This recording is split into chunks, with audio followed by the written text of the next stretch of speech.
Hi everyone, in front of me I've got OPPO A17 and let me share with you how to turn off running apps on this device.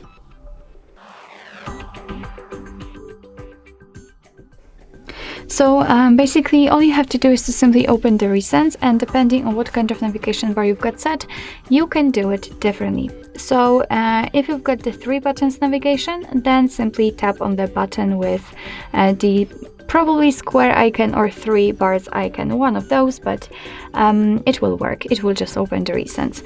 If you've got the gestures just like me, then swipe your finger from the bottom to the center of your device and do it kind of slowly. Maybe not like that, like here. And as you can see, here we've got all previously opened apps. So if you want to close only one of it or 2 of them, then just find them and swipe it up just like that. But if you've got a lot of apps opened and you don't have time to remove them manually, just tap on close all.